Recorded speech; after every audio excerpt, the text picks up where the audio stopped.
그러면 창세기 보시면은요. 자, 창세기 1장에서 11장의 내용이 이렇게 된다고 했습니다. 세상의 창조, 인간 창조, 창조적인 부분, 반창조적인 부분, 재창조적인 부분, 다시 반창조적인 부분, 이렇게 흐름이 되어 있고, 그래서 질서와 조화의 상태가 자꾸 인간의 죄에 의해서 깨져버리게 되어서 하나님의 창조 질서에 자꾸 어긋나게 된다고 얘기를 했습니다. 그래서 하나님께서는 죄 많은 인간들을 어떻게 대할 것인가, 이런 내용이 나와 있습니다.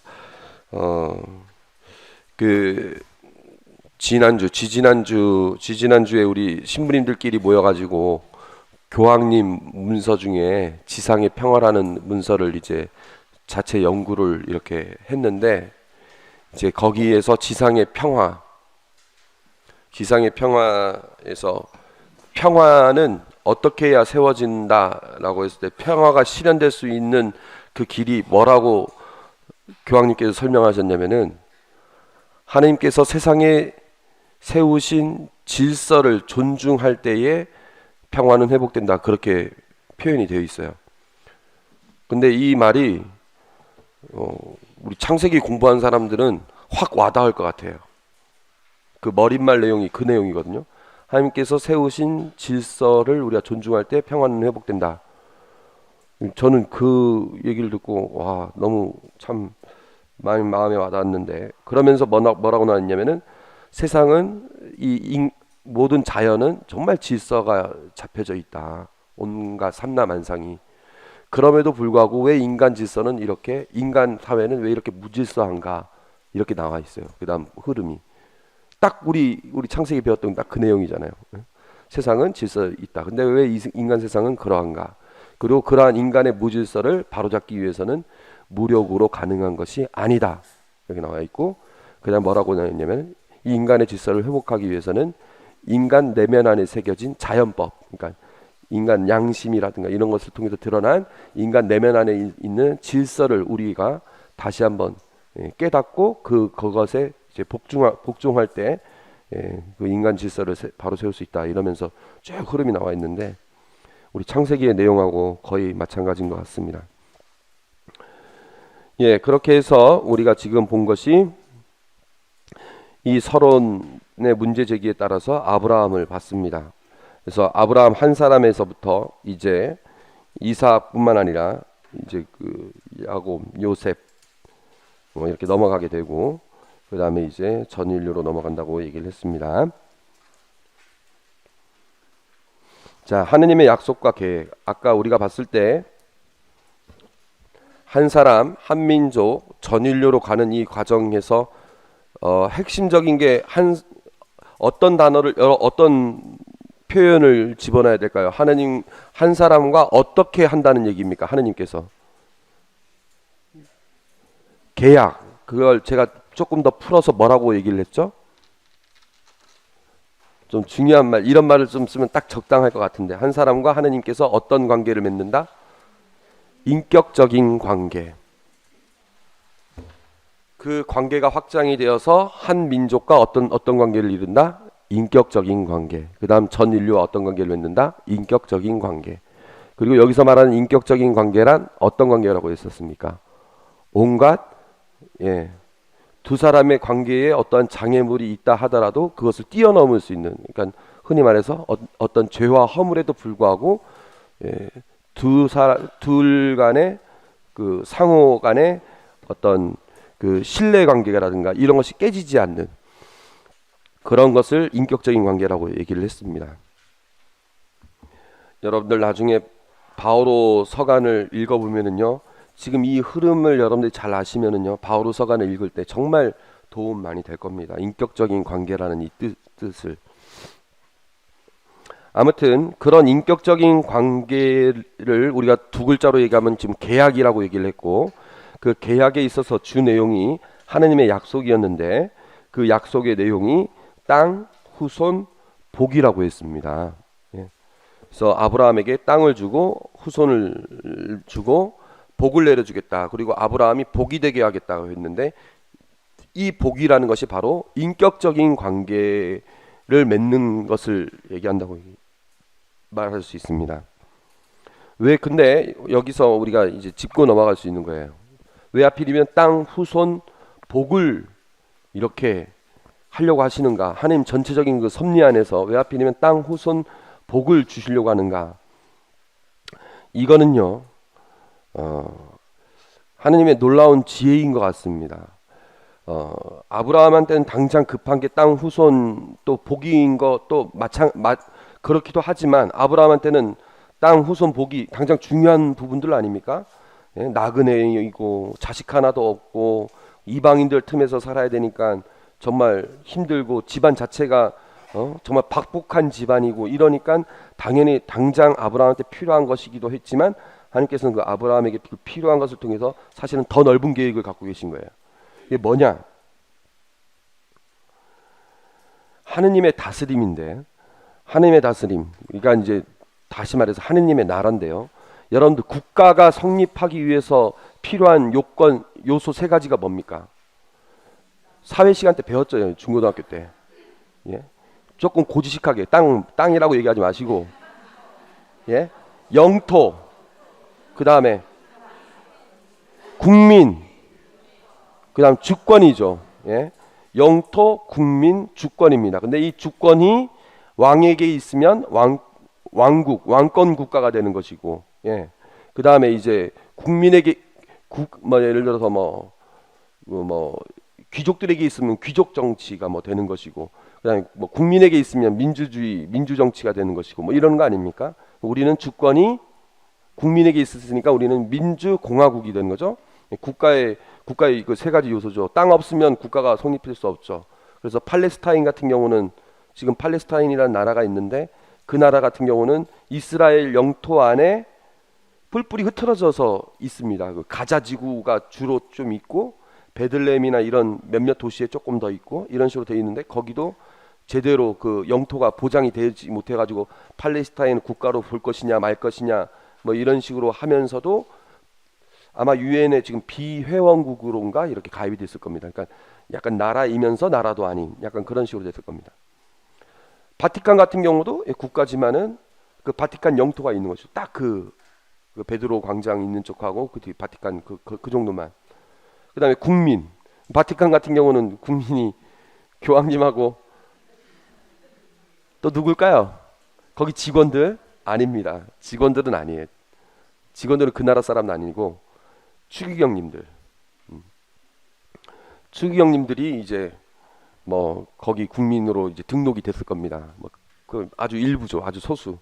200명인가 그렇다고 하는 것 같던데. 그렇게 국민이 있고 그다음에 주권이 있어야 되는 거죠. 자, 하느님의 나라도 마찬가지로 땅, 그다음에 백성, 그다음에 주권이 있어야 되는데 그 주권이라는 것은 법으로 보장이 되는 것이죠.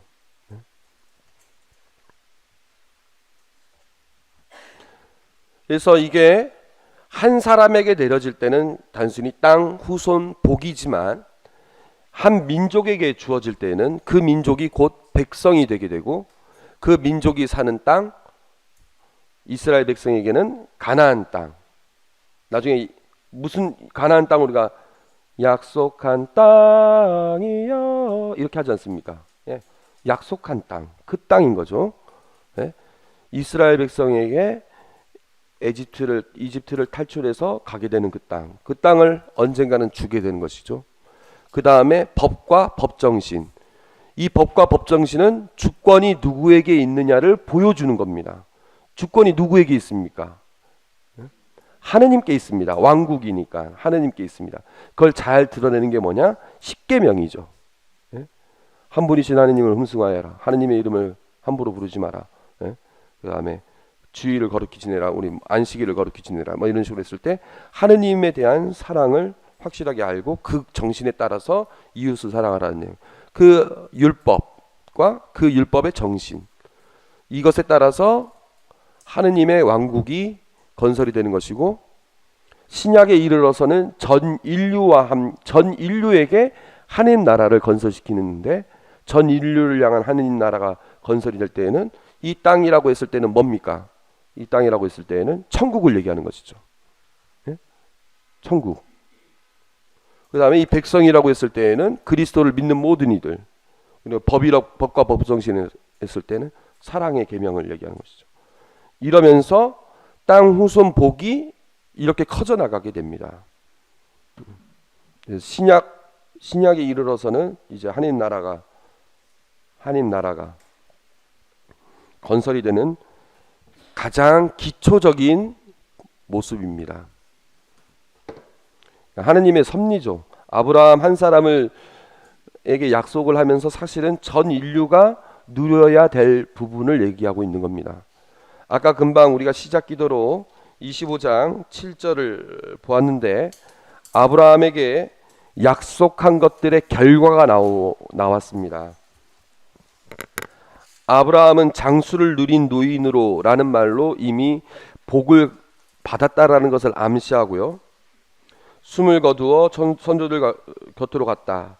근데 여기서 보면 아브라함이 차지한 땅이 있습니다. 그 땅이 어떤 땅입니까? 마물의 맞은쪽 히타이트 사람 초아르의 아들 에프론의 밭. 이 에프론의 밭이 유일하게 아브라함이 내 땅이다라고 말할 수 있는 그 땅입니다. 거기에서 죽었고 자기 아내도 거기에 죽어 묻힌 곳이죠. 그러니까 자기와 아내가 묻힌 그 땅만 자기 땅인 거예요. 그러니까 아직 하느님께서 약속한 정말 뭐 오른쪽으로도 가봐라, 왼쪽으로도 가봐라, 뭐 눈을 들어 봐라, 뭐 했던 그 광활한 땅 전체가 아브라함 땅은 아니죠. 아직은. 그죠? 그 다음에 여기에 후손에 대한 내용도 있는데, 후손은 누구만 있습니까 지금? 이삭하고 조금 더 말한다면 이스마엘 정도죠. 예? 이삭, 아무튼 뭐 믿음의 아들이라고 봤을 때는 이삭 하나밖에 없습니다. 그러니까 정말 그 바다의 모래처럼 그렇게 많은, 하늘의 별처럼 많은 그런 후손은 아닙니다. 그러면 하느님께서 땅 후손 복을 내려주셨는데, 하느님께서 약속하신 만큼 그만큼 완벽하게 온전하게 실현된 것은 아직 아니다. 굳이 말한다면 제가 아까 시작 기도 때도 얘기했지만 어느 정도입니까? 겨자씨의 단계입니다. 예. 아브라함한테 내렸던 이 축복이 겨자씨의 단계인 거죠. 한꺼번에 주시진 않으셨습니다. 겨자씨의 단계입니다. 지금 겨자씨의 단계고 온전히 실현된 것은 아직 아닙니다. 제가 언젠가 그 매일미사 책에도 썼지만은, 그러니까 하느님의 나라라는 것은 겨자씨에서부터 시작되는 겁니다. 처음부터 바로 하느님께서 완성시켜 주시지는 않습니다. 예수님도, 그러니까 이스라엘 백성이 구세주를 수천 년 기다려 왔는데 하느님이라고 그 메시아 예수 그리스도를 파견하는 것을 수천 년 기다리지 않으셨겠습니까? 하나님도 기다리셨겠죠. 예수님도 지상에 빨리 내려가고 싶었겠죠. 때가 차서 내려가셨고, 내려가시자마자 바로 구원 사업을 바로 펼치실 수도 있었어요. 예? 근데 저는 참 답답한 게, 예수님께서 내려오시자마자 그냥 이왕이면 구름 타고 그냥 쫙 내려와 가지고 하나님 나라 다가왔다 바로 선포했어도 되는데, 굳이 그렇게 안 하고 인간 뱃속에 들어가 가지고 10달을 기다리고 거기서 나와 가지고 말도 못하고 응애 하면서 있다가, 예? 말하는 것도 배워야 됐고 걸음마도 배워야 됐고 똥오줌 받는 것도 인간 손에 다 맡기고 그러면서 자라고, 그러면서 30년이라는 세월을 기다린 다음에야 하나님 나라가 다가왔다고 얘기를 합니다. 그 30년 기다린 세월이 참 웃기지 않습니까? 저는 정말 웃기다고 생각합니다. 아니, 수천 년 동안 그렇게 기다렸으면 바로 인간 세상에 당신 성자를 보내시면서 바로 구원 사업을 바로 펼치실 수 있었는데 그렇게 안 하세요. 그렇게 인간의 그 시간 과정들을 다 일일이 다 지켜주십니다. 예? 하나님께서는 그 세월의 법칙들을 그대로 존중하시고 인간으로 보내시면서 그 과정을 다 겪게끔 하셔요. 그래서 저는 거기서 참 느낀 바가 참 큽니다. 그리고 그렇게 30년 동안 기다리는 세월이 지나서야 구원상을 펼치셨다는 것은 우리에게도 시사하는 바가, 여러분들이 예를 들어서 난 저 사람을 용서해야 되는데 왜 용서가 안 될까? 왜 용서가 안 될까? 용서가 안 되는 게 당연한 겁니다. 왜? 세월이 있어야 됩니다. 나 용서해야지 오늘 맘먹었다고 내일부터 용서가 됩니까? 안 됩니다. 잉태하는 과정이 필요해야 되고, 걸음마 배우는 과정이 필요해야 되고, 말 배우는 과정이 필요하고, 사회화되는 과정이 필요하고, 어른이 되어서야 용서가 되는 거죠. 어제 오늘 잠자리 같이 해가지고 내일 애기 날 생각하면 말이 됩니까? 오늘 씨를 뿌려가지고 내일 수확 거둘 생각하면 됩니까? 안 됩니다. 본래 생명력이 있는 것은 단시간에 되지 않습니다. 용서라는 것도 단시간에 되지 않습니다. 세례 받은 사람들도 그렇죠. 나 세례를 받으면 믿음이 막 깊어질 줄 알았는데 믿음이 별로 깊어지지도 않고, 난 언제 그렇게 믿음이 깊어질까? 당연히 안 되죠. 예? 단시간에 되는 게 아니죠. 믿음이라는 것이 생명력이 있는 거니까 시간이 필요합니다. 그 다음에 내가 누군가를 사랑하는 것도 단번에 안 됩니다. 그 사랑이 성숙되고, 사랑이 완전, 그러니까 감성적인 사랑이야 단시간에 되죠. 첫눈에 딱 반하면. 사랑이라는 게 감성적인 것만이 아니라 의지적인 차원에서, 때론 내가 마음으로는 내 감정으로는 미워하고 싶지만 그래도 사랑할 때 있지 않습니까? 예?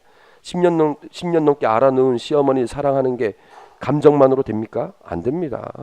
그럴 때는 의지로 하는 것이죠. 그 의지의 사랑을 하는 거죠.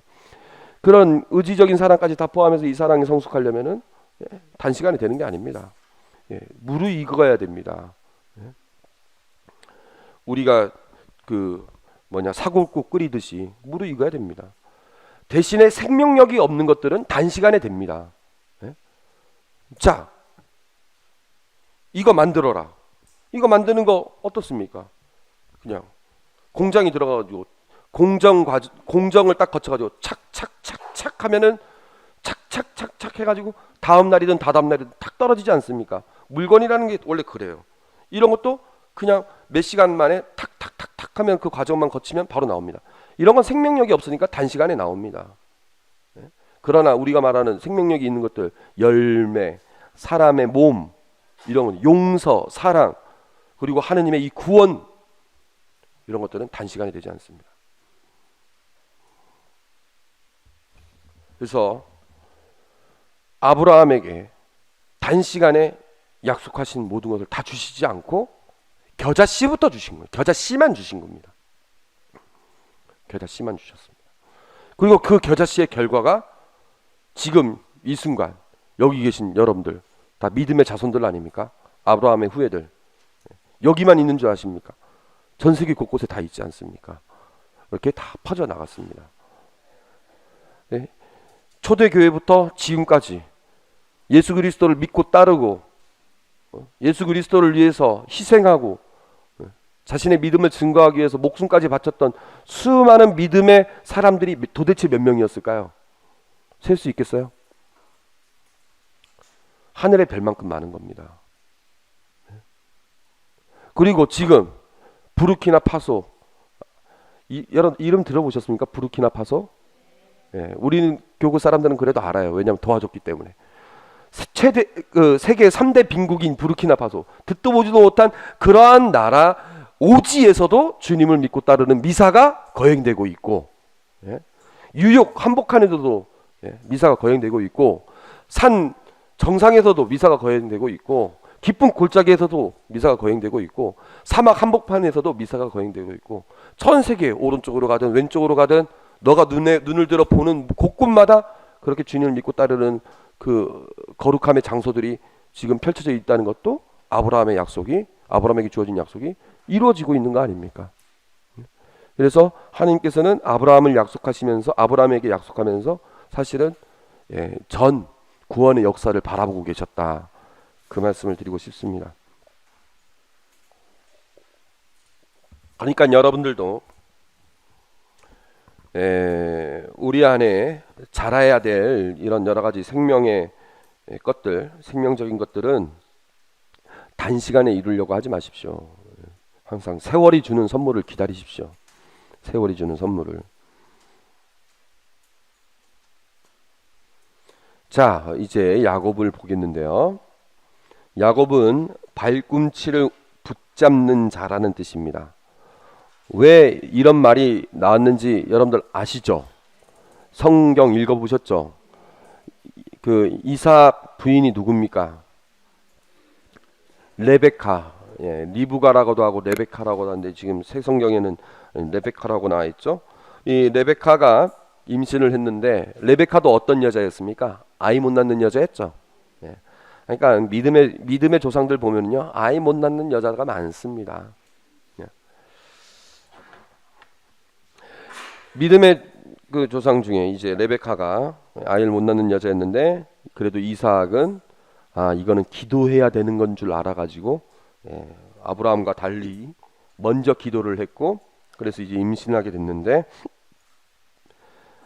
이제 에사우하고 야곱하고 먼저 나오려고, 형님이 돼보려고 막 뱃속에서 싸우다가 야곱이 안돼 하면서 내가 먼저 갈 거야 막 하다가 에사우가 먼저 나왔죠. 그래서 야곱을 이제 에사우의 발꿈치를 붙잡고 나왔다고 해가지고 발꿈치를 붙잡는 자, 진념의 인간이라고 했습니다. 진념의 인간. 야곱과 현대인, 제가 야곱과 현대인이라고 했는데, 글쎄 모르겠습니다. 여기 계신 분들은 안 그럴지 모르겠는데, 야곱은 정말 오늘날의 사람들과 정말 많이 닮은 것 같습니다.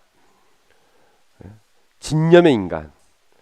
여러분 서점에 가면은 성공을 위한 무슨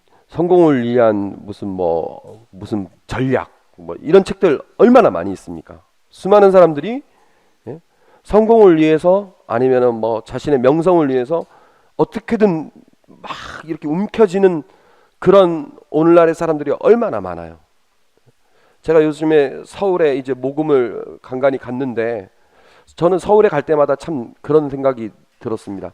여러분, 서울은 살기 좋은 곳입니까? 살기 안 좋은 곳입니까? 안 좋죠? 저도 서울 가면 빨리 제주도 내려오고 싶은데 안 좋다고 생각했는데, 가만히 보니까요, 서울은요, 돈 많으면 살기 좋고 돈 없으면 살기 힘든 곳입니다. 정말 서울은 돈 많은 사람들한테는 너무나 매력적인 곳입니다. 공연장도 많죠, 백화점도 많죠, 쇼핑할 때도 많죠. 그다음 휘트니스 센터 이런 것도 많죠. 경험할 수 있는 것들이 너무 많아요. 배울 곳도 많죠. 돈 없는 사람한테는 뭐든지 다 부러운 거예요. 아무튼 길거리를 지나다니다 보면 너무나 매력적인 것들이 너무 많아. 근데 그 다 돈이에요. 돈 없는 사람들은 진짜 외롭겠더라고요. 소외감 느끼겠더라고. 다 보면서 저것도 내 거 아니, 저것도 내 거 아니, 저것도 내 거, 이렇게 하면서 쳐다보면서 가야 되겠더라고 보니까. 지나가는 차들도 보면은 진짜 휘황찬란한 차들이 확 지나갑니다. 저것도 나랑 무관한 거, 저것도 나랑 무관한 거. 돈 있는 사람은 저거 보면서 저 정도? 이런 식으로. 그러니까 모르겠습니다. 서울 사람들이 실제로 그렇게 느끼는지 모르겠지만, 반면에 시골 사는 사람들한테는 돈 많고 적음이 그렇게 큰 문제는 아니라고 생각이 됩니다. 그렇게 큰 문제. 어차피 자서 잠자고 일어나면 그냥 밭에서 농사 짓고 저녁 되면 씻고 자고, 이 생활이 연속이면 그렇게 돈 많은 거 돈 적은 건 큰 문제는 아닙니다. 물론 자식한테 보낼 돈 때문에 조금 고민하시겠지만, 그거 말고는 크게 큰 차이가 없습니다. 서울은 다릅니다. 그러니까 사람들이 어떻게 해야 되겠어요? 돈 벌어야 된다, 돈 벌어야 된다, 돈 벌어야 된다. 돈 벌어야 되니까 사람들이 다 어떻게 하면 돈 벌 수 있는 방법들을 계속 연구하면서 계속 노력을 하는 겁니다. 적어도 돈 없어서 소외되지는 말자라는 그 강박관념에 사로잡혀 있는 거예요. 그러니까 자식들 사교육비가 얼마나 셉니까? 곳곳이 다 학원이고 다 그런 거 보면 좀 안쓰럽죠. 진념의 인간. 아무튼 참 요번에도 그런 일 벌어지지 않았습니까? 학교에서 우수한 성적으로 학교 다니는 애가 갑자기 자살하고 성적 떨어졌다고. 지가 떨어져봤자 얼마나 떨어졌다고. 진짜 공부 못하는 애들은 서러워서 진짜. 예? 아니 1등 하다가 2등 한 거랑 맨날 반에서 50등 하고 50등 하다가 51등 한 애랑 난 50등 했다가 51등 한 거나 49등 했거나 자긴 상관도 없는데 1등 했다가 2등 하니까 너무 절망적인 거예요. 제가 그 서울에 있는 초등학교 선생님한테 그런 얘기 들었습니다. 선생님 저는 수학 때문에 미쳐버릴 것 같아요. 수학을 내가 너무 못해가지고. 몇 점 받았니? 하나 틀렸어요. 초등학교 3학년 애가. 그 강박관념은 도대체 누가 심은 겁니까? 아기가 태어나자마자 그랬을까요? 그 강박관념, 나는 잘해야 된다. 아휴 참. 그 강박관념을 심어준 부모는 도대체 또 어떤 강박관념에서 자식한테 그런 걸 심어줬을까요? 정말 불쌍하죠. 발꿈치를 붙잡고들 살아가는 사람들이 얼마나 많습니까? 자기가 먼저 나오겠다고. 뱃속에서 자기가 먼저 나오겠다고. 세상의 빛을 먼저 보겠다고. 이거 우리도 마찬가지 아닙니까? 언제면 나도 이 개천에서 벗어날 수 있을까? 언제면 나도 이 동네 그 아파트 단지 18평짜리 이 아파트 단지에서 벗어날 수 있을까? 막 잡고 내가 먼저 나와야지. 내가 먼저 나와야지. 그런 야곱의 모습 보면서 그런 사람들 뭐 우리 집도 마찬가지입니다. 그냥 이렇게 살아가는 사람들이 기도는 어떤 기도를 하고 있을까요? 자기 자식 공부해서 성공하길 바라고, 우리 집도 조금이라도 사회에서 정말 부족하지 않고 적어도 부끄럼 당하지 않고 살려고 하고, 우리 집도 언젠가는 이 동네 떠나가지고 좀 더 잘 사는 동네로 가고자 하고, 이런 사람들은 도대체 무슨 기도를 하고 있을까요? 무슨 기도를 하고 있을까요? 야곱이 딱 그 기도를 하면서 삽니다. 야곱이 딱 그 방식으로 살아갑니다. 어떻게 하면 성공할 수 있을까? 그래서 야곱이 우리와 공감되는 바가 많습니다. 그래서 이제 우리가 아브라함, 야곱, 이제 요셉을 보는데 세 명 다 성격이 다 달라요. 사는 방식도 다르고. 그래서 아브라함과 또 다른 믿음의 성장 과정을 보게 됩니다. 아브라함도 처음부터 믿음이 깊었던 건 아니었죠. 근데 이제 깊어가는 과정을 우리가 보지 않았습니까? 막판에 얼마나 우리에게 감동을 주는 믿음을 보여줬습니까? 근데 야곱도 이제 그런 모습을 보여줍니다.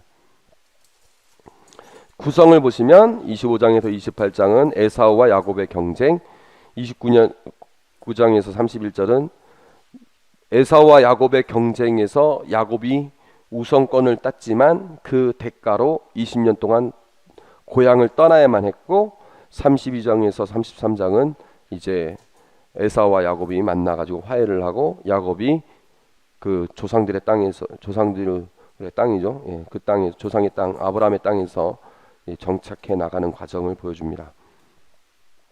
먼저 25장 19절에서 34절 보도록 하겠습니다. 아브라함의 아들 이삭의 역사는 이러하다. 아브라함은 이삭을 낳았고, 이삭은 나이 40에 팟담 아람에 사는 아람 사람 부투엘이 딸이며 아람 사람 라반의 누이인 레베카를 아내로 맞이하였다. 레베카는 그 이삭과는 친척 관계죠. 이삭은 자기 아내가 임신하지 못하는 몸이었기 때문에 그를 위하여 주님께 기도하였다. 왜냐하면 자기도 하나님께서 은혜를 베풀어 주셔가지고 태어난 몸이라는 걸 스스로 알고 있기 때문에 야훼 이레의 신앙을 아버지로부터 배운 겁니다. 주님께서 마련하신다는 것을 깨달은 겁니다. 믿음을 물려받았다는 것을 여기서 볼 수 있죠. 그래서 주님께서 그의 기도를 들어주시어 그의 아내 레베카가 임신하게 되었다. 그런데 아기들이 속에서 서로 부딪혀대자 레베카는 어째서 나에게 이런 일이 일어나는가 하면서 주님께 문의하러 갔다. 주님께서 그에게 대답하였다. 너의 배에는 두 민족이 들어있다. 두 개는 내면을 갈라지리라. 다른 일을 하고 형님을 섬기리라. 다리 짜서 몸풀 때가 되고 보니 레베카의 뱃속에는 쌍둥이가 들어있었다. 선둥이가 나왔는데 먼저 나온 쌍둥이가 있었는데 살갗이 붉고 온몸이 털투성이.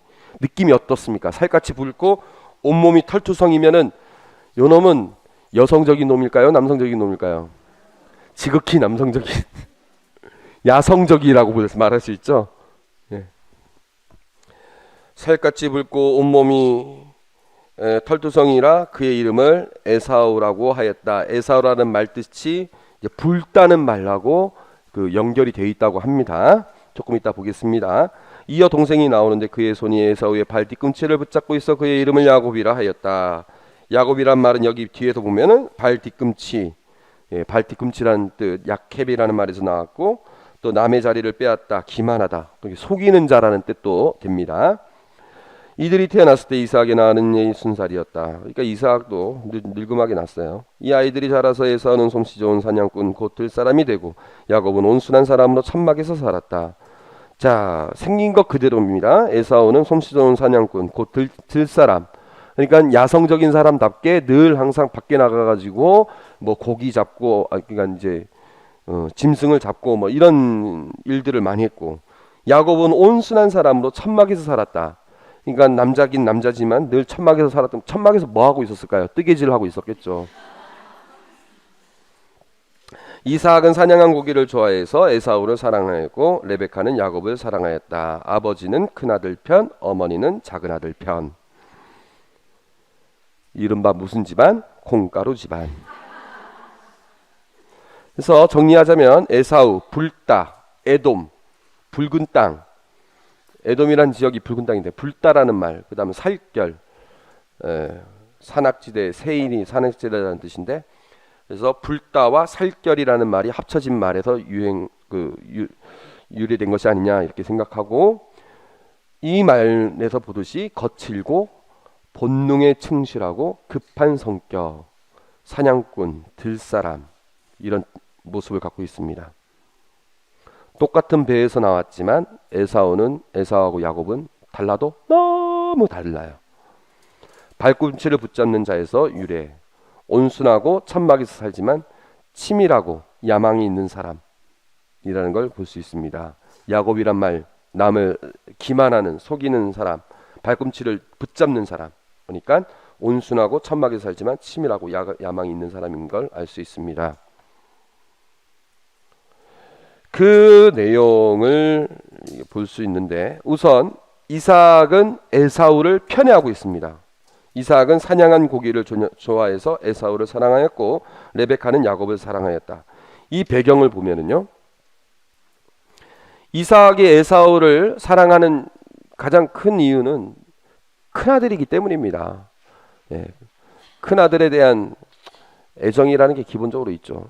또 맛있는 사냥고기가 있어서 그렇다는 것이기도 하죠. 자기가 사냥고기를 좋아하니까. 또 하나는 이삭은요, 이삭은 성격이 온순한 편입니다. 소심한 편이에요. 이삭은.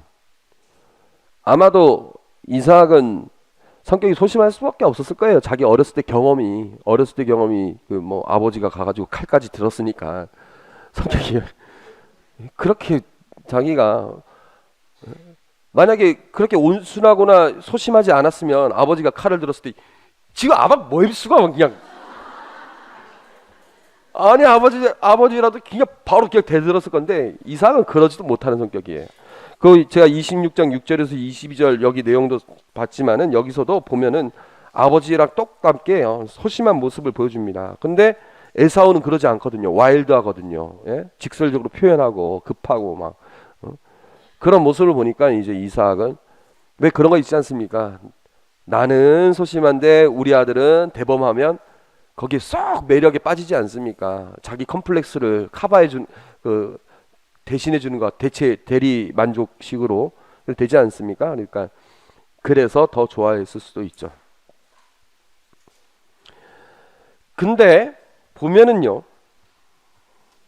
야곱입니다. 문제는 야곱하고 레베카가 서로 같은 편이 된 그 모습을 보면 왜 그럴까? 에사우는 앞뒤 안 집니다. 앞에 앉으니까 자기 좋아하는 일이 밖에 나가가지고 막 와일드하게 막 사냥한 고기 막 갖고 오고, 누구 신경 씁니까? 아무도 신경 안 쓰고 막 그걸 다 하는 겁니다. 그러면 아버지가 막 그걸 보고 막 좋아해요. 야곱은 옆에서 그걸 계속 지켜봐요. 사실은 야곱도 밖에 나가서 사냥할 수 있는 사람입니다. 사실은 야곱도 남성적으로 그런 일들을 할 수 있는 사람인데, 에사우가 앞뒤 앉고 막 그렇게 하고 그걸 아버지께서 좋아하니까 자기가 그 틈을 끼지를 못하는 거예요. 왜냐하면은 야곱은 힘이 없어서 천막에서만 산 건 아닙니다. 29장 10절, 31장 40에서 41절, 32장 25절 여러분들 이거 보시면은요, 어떤 내용들이 나오냐면은 야곱이 라헬을 맨 처음에 만났을 때 막 돌도 막 치우고, 그 다음에 여러분들 가장 유명한 장면 뭡니까? 씨름할 때, 예? 씨름할 때 집니까? 안 지죠. 끝까지 붙들죠. 힘이 있다니까요. 야곱도 힘이 있습니다. 힘이 있는데도 자기가 그 에사우가 차지한 그 나와바리를 그 영역을 침범할 수가 없는 거예요. 아버지랑 둘이가 쿵짝쿵짝 너무 잘 맞으니까. 그러니까 자기는 그 틈에 낄 수가 없으니까 어떻게 하겠어요? 집에만 머무는 거예요. 레베카하고 이삭도 둘이 사랑은 하지만 이삭이 레베카를 자기 아내라고 소개하지 않고 자기 누이라고 소개해가지고 남자들한테 그냥 툭 던졌던 경험이 또 26장에 나오거든요. 그런 식으로 소심하게 아내를 제대로 지키지 못하는 것도 있고 하니까 또 어머니도 자기 남편에 대한 상처가 있는 거예요. 근데 아버지랑 큰아들하고 자기네들끼리 쿵딱쿵딱 하니까 어머니도 어떻게 되겠어요? 믿는 거는 작은한테 쏠리는 겁니다. 우리 집안사가 다 그렇지 않습니까? 예? 그렇게 해가지고 이 가족의 역학관계를 봤을 때 야곱은 아버지로부터 사랑받는다는 느낌을 잘 못 받으니까 어머니 레베카, 리브가는 옛날 표현이죠. 어머니 레베카의 사랑만이라도 받고 싶었던 겁니다. 그래서 천막에서 살면서 엄마가 뜨개질하면 옆에서 같이 뜨개질하면서 콩시렁콩시렁 요리하면 옆에서 요리하면서 콩시렁콩시렁 그랬겠죠. 그러니까 우리가 이 부분만 보더라도 이 콩가루 집안을 하나님께서 어떻게 할 거냐, 이 이기적인 이 사람들을 어떻게 하느님을 주님으로 섬기게 만들 거냐. 이기적인 사람들이 섬기게 하느님을 주님으로 섬기기가 아니라 이기적인 사람들이 하느님을 주님으로 섬기게 될까? 어떻게 그렇게 할 수 있을 것이냐, 이게 문제 제기가 되는 겁니다. 자, 두 형제의 그 모습을 보면 장자권을 팔아버리고 에사우의 복을 가르친 내용이 29절에서 34절 나와 있죠. 하루는 야곱이 죽을 끓이고 있었다. 천막에서 사는 사람답게 역시 요리를 하고 있었습니다. 그때 에사우가 허기진 채 들에서 돌아왔다. 에사우가 야곱에게 허기지구나, 저 붉은 것, 그 붉은 것 좀 먹게 해다오 하고 말하였다. 이거를 연극하는 사람이면 이렇게 얘기를 안 했을 거예요. 어떻게 했을까요? 저 붉은 거, 저 이랬겠죠. 에사우가 딱 그 성격입니다. 보면은 허기지구나, 저 죽을 나에게 좀 다오, 이렇게 말할 수도 있는데 여기선 그렇게 안 나왔습니다. 저 붉은 것, 그 붉은 것 좀 먹게 해다오. 성질이 급한 게 이 문장에서 반복된 것만 보더라도 알 수 있어요. 네? 성격이 급하니까 배고파, 야 저거 붉은 거 저거 이랬다는 거죠. 야곱은 마치 늘 죽을 끓였겠지만 마치 오늘을 기다렸다는 듯이 저 말을 듣자마자 먼저 형의 맏아들 권리를 내게 파시오. 뜬금없는 얘기 아닙니까? 예? 늘 항상 있었을 법한 일인데 내가 이 죽을 한번 이용해 가지고 나도 한번 큰아들 좀 자리를 좀 가져보자. 난 큰아들이 못 돼서 태어날 때부터 나 큰아들 되고 싶었는데 그때도 큰아들도 못 됐고, 큰아들이니까 아버지한테 사랑도 받고 그러는 것 같은데 나도 좀 그 자리 좀 차지해보자, 이런 거죠. 늘 항상 아까 얘기했죠. 난 언제면 벗어날 수 있을까? 예? 항상 부러워하는 그 자리, 소외당한다고 그랬죠. 나도 언제면 저쪽으로 갈 수 있을까? 예? 에사우 자리로 들어가고 싶어가지고 항상 노리고 있다가, 그래 한번 노려보자 하다가 에사우 들어올 때쯤에 죽을 미리 끓이고 있다가 에사우가 딱 덤비니까 먼저 형의 맏아들 권리를 내게 파시오. 미리 계산한 겁니다. 치밀하게. 에사우가 대답합니다. 내가 지금 죽을 지경인데 맏아들 권리가 내게 무슨 소용이 있겠느냐. 그래서 야곱이 먼저 나에게 맹세부터 하시오 하자 에사우는 맹세를 하고 자기의 맏아들 권리를 야곱에게 팔아 넘겼다. 그러자 야곱이 빵과 불콩죽을 에사우에게 주었다. 그는 먹고 마시고서는 일어나 나갔다. 이렇게 에사우는 맏아들 권리를 대수롭지 않게 여겼다.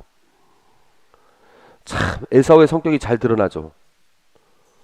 내가 지금 죽을 지경인데, 예? 그거 안 먹는다고 죽습니까?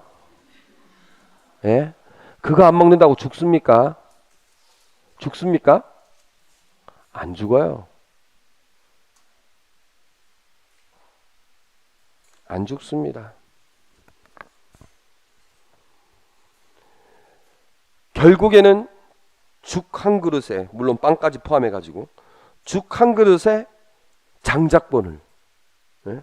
믿음의 계보를 잇는 그 장자권을 포기한 겁니다. 예? 그 작은 것 때문에 소탄대실이라고 하죠.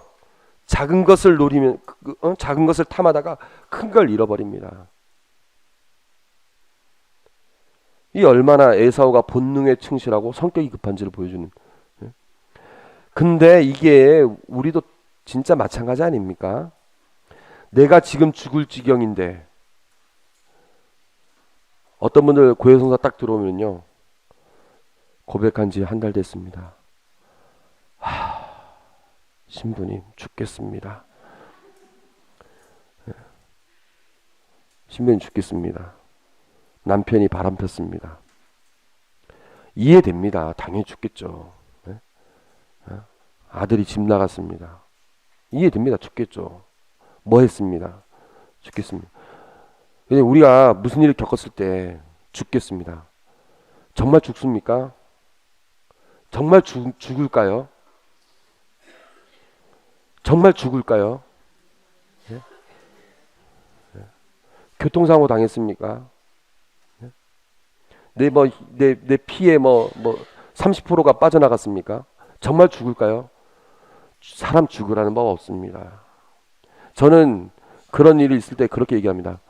왜 당신의 행복이 남편 행동 여하에 달려있다고 생각하십니까?